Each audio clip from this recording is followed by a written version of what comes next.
Welcome to the stage of history retold. Hey guys, it's Mugalore here, and I'm back again with another video. And today we're going to follow up with more Granblue Fantasy Versus, which is a fighting game that I've been looking forward to. They revealed quite a few things surrounding the game, as far as character reveals, also the single player, I guess you could say, action adventure RPG beat 'em up style single player feature that they're adding. You can equip new weapons and different skins on your characters and everything. So it looks pretty interesting that they're taking that RPG element from Granblue Fantasy and then Arc System taking their fighting game knowledge and they all mixing it together to make this fighting RPG hybrid, which I've been looking forward to. I participated in the beta, the closed beta, really enjoyed it. I liked the direction they were going to help players to, I guess you could say, who are beginners of fighting games to get, to get that knowledge, to be able to combo and understand how the gameplay mechanics work. And if you're a veteran to fighting games, you can pretty much use regular input. So I found that quite interesting where they was able to find that middle ground. Now today, this is going to be, I guess you could say, I would say a negative, or I guess you could say it could be like my negative take on this, because some more information has surfaced as far as this game is concerned. Now, as far as Granblue Fantasy Versus has going, as far as like mainstream and everything like that, this game is really quiet. Not many people are talking about it. There's not many like advertisements on it or anything like that, and every time new information is released, you more so get that Japanese side of marketing. You don't really get anything pushed towards the American market at all. Now, just yesterday, they revealed the rest of the roster, or I guess you say DLC roster, for the DLC pass. Now, this thing is quite interesting to me, and I think it's a little bothering to me. And now, as far as me wanting to buy the game day one, I'm getting a little hesitant about it now. And the way I'm thinking and the way this is looking to me right now is that I may have to push this game off quite a bit and do like exactly what I did with BlazBlue Cross Tag Battle, because this is kind of like, fishy or just not right to me. Now, as far as this game is concerned, this game is going to have a small roster, a very small roster, and now they have already revealed Season 1 and one character to Season Pass 2 already, and the game doesn't release until February.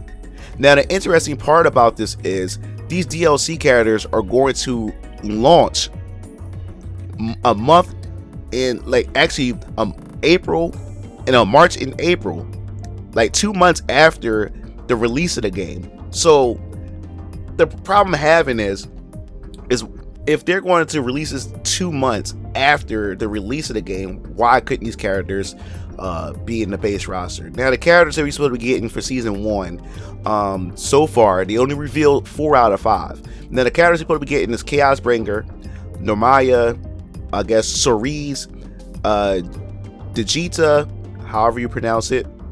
And those are the 4 characters that we've known so far. The 5th character we know nothing about. But yet, we already have a reveal to the first character to Season Pass 2 already. And I'm not really feeling that at all. Now, this character's named Bilal, however you pronounce it.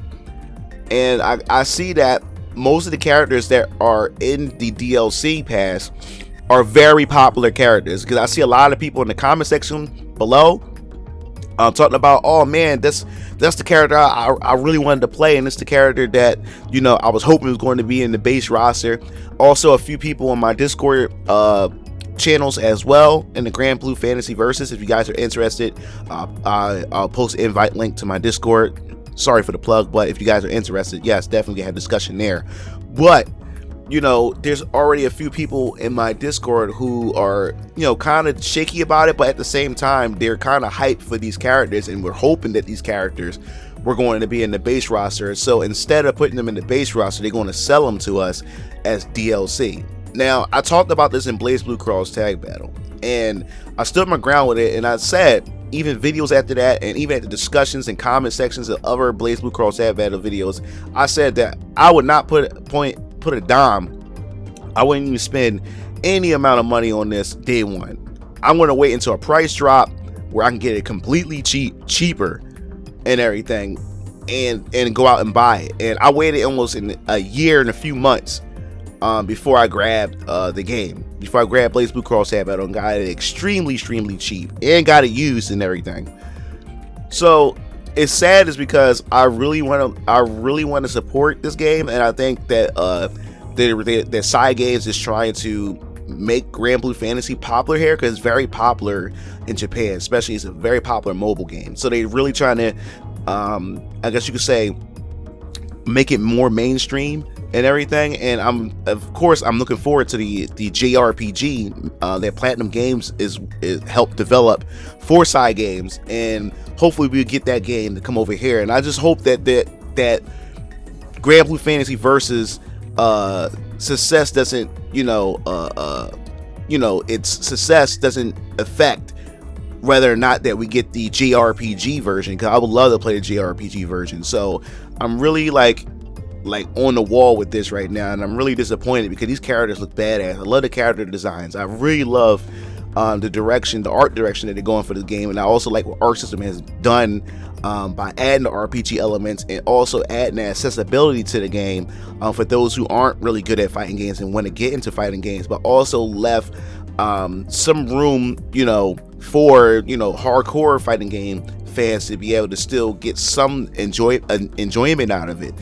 But this right here, I don't know. This is unacceptable. And the thing is, I still don't want to jump the gun too fast until we actually get more details on this, because we still don't know what the base price is for the game. So we don't know what that is. And like I said before, we don't know what other perks or anything that's going to come with this. All we just know right now, because like I said, it's a Japanese trailer, so we don't know for sure. But right now, it's still not looking bright. And who do you think is responsible for this? I think Cygames has a lot to do with this as well. And I'm not going to take I ain't going to take all the blame off of Arc System, because Arc System, like I said, pulled this off of BlazBlue Cross Tag Battle as well. But I think that Cygames really got their hands in this as well, because they really want to market this game. They want to market this franchise and make it mainstream. But I think this is a horrible, dangerous way to go about it, is because already looking at event hubs, a couple of forums, and some of my friends on Facebook, and some people in my Discord is talking about it, but there's a lot of people saying that now they're going to pass off on the game. The game had caught their interest. They never heard of Granblue Fantasy, or they somewhat heard about it, but because now it's a fighting game, they definitely want to give it a try. But because of what they're doing with the DLC right now everyone is saying that, you know what, I'm going to just wait and see. I'm going to just pull off from this. And I believe I'm going to end up doing the same thing like I did BlazBlue Cross Tag Battle. Either I'm going to wait for a price drop, or I'm going to wait for a whole year from now until they have like a complete edition that has the DLC characters and everything all included. Because there's no way right now that I'm going to buy this game and then wait, then 2 months right after the release, I have to buy DLC characters. I have to get the season pass and stuff, when they could have just waited, until April to release the game and have all those characters included in the game. So I'm not really feeling that. And I think this is a discussion that we definitely need to have for this, because this is the second time that Arc System title has done something like this. And I don't know, man. I'm really like kind of like disappointed that it boils down to this, because I really wanted to get this game day one. But now that I'm looking at this, I'm not going to buy this day one. I'm going to just wait and see how all this unfolds. But if things likely change as far as that's concerned, I'm definitely going to update all you guys and everything, keep you guys in the loop, because I know some of you guys were quite interested in see how this play out. And the thing is, how it's intentional is because they put all the favorite characters, because I see a lot of comments, a lot of people saying that these were characters that they were waiting for, to be in the game, and now they're DLC characters. Like, for instance, like Chaosbringer, everybody is a fan of Chaosbringer, obviously, and they fix it to where you can he's only one of the DLC characters where if you beat the RPG mode, you get to unlock him. But You can't get him right away until he's actually released on the day he's supposed to be released. So you can beat the RPG mode right away as fast as possible, but you can't get him until the day of his DLC launches, which it just doesn't make sense to me at all.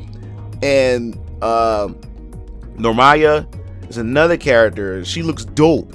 She looks completely dope. I would definitely love to play as her, but you know, she's part of the season pass and stuff. It's just, I don't know, it's just annoying. But I definitely want to hear your thoughts on this. We're going to have a further discussion about this much later when more details come out, so we definitely want to do a follow-up. How do you feel about this? Do you think this is kind of scummy?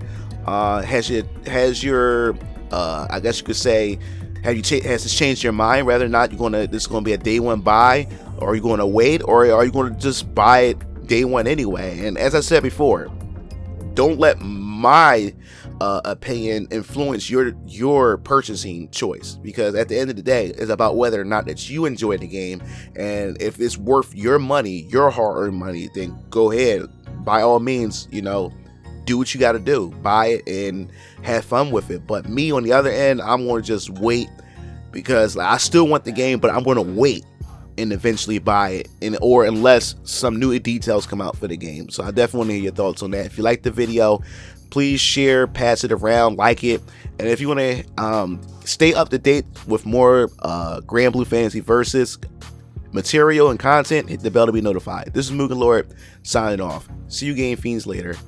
Peace out. It looks like you reached the end of the video. Well, while you're at it, check out some of my other discussion videos by clicking on the annotations below, and don't forget to follow me on other social media platforms to stay up to date with future content. Signing off.